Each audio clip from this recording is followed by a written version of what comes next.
चीन के राष्ट्रपति शी जिनपिंग, जिनकी सरकार ने अचानक एक ऐसा बयान दिया है जिसे हजम कर पाना बहुत ही मुश्किल है।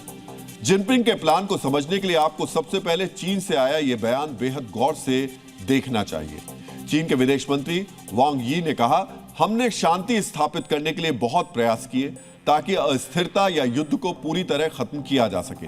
विवादित मुद्दों के समाधान के लिए हमने उत्तरी म्यांमार से लेकर भारत और पाकिस्तान के बीच सीज फायर पर भी मध्यस्थता की है।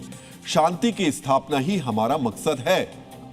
हालांकि भारतीय विदेश मंत्रालय ने ट्रंप की तरह ही इस बयान को भी सिरे से नकार दिया, लेकिन यहां सवाल उठता है कि ऑपरेशन सिंदूर को लेकर जिनपिंग सरकार ने ऐसा बयान क्यों दिया। जिस पाकिस्तान को चीन ने हथियार दिए थे वो अब युद्ध विराम कराने का दावा कर रहा है।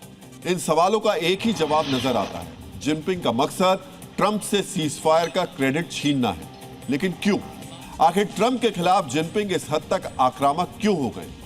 इस सवाल का जवाब जानने के लिए आपको जिनपिंग के प्लान 2026 का एक हिस्सा ध्यान से देखना और समझना चाहिए। दरअसल जिनपिंग का मकसद चीन को एक ग्लोबल फोर्स यानी ऐसी ताकत के रूप में पेश करना है जो अपनी धरती के बाहर भी कठिन मुद्दों को हल करने का मादा रखती है। यानी जिनपिंग अब अमेरिका से दुनिया के फैसले कराने का हक छीनना चाहते हैं। इस लक्ष्य को हासिल करने के लिए जनवरी और फरवरी 2026 में जिनपिंग कूटनीतिक लामबंदी करने जा रहे हैं। जिनपिंग का पहला बड़ा संवाद एपेक देशों से है, जिनके जरिए वो दुनिया से लेकर एशिया से लेकर अमेरिका और इंडो पैसिफिक तक अपनी पकड़ मजबूत करने की कोशिश करेंगे।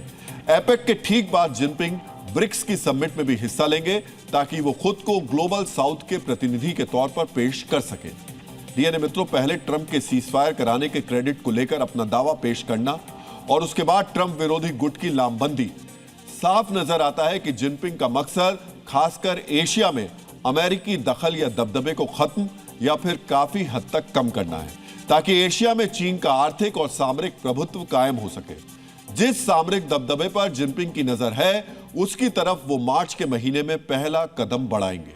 मार्च के महीने में जिनपिंग की अध्यक्षता में चीन की कम्युनिस्ट पार्टी अपना 5 साल का मिलिट्री प्लान पेश करेगी। मार्च में प्लान सामने आने के बाद जिनपिंग का मकसद तेजी से चीन की फौज का आधुनिकीकरण करना है, जिसके लिए जिनपिंग चीन की सभी सेनाओं के कमांडर्स की एक कॉन्फ्रेंस को संबोधित करेंगे।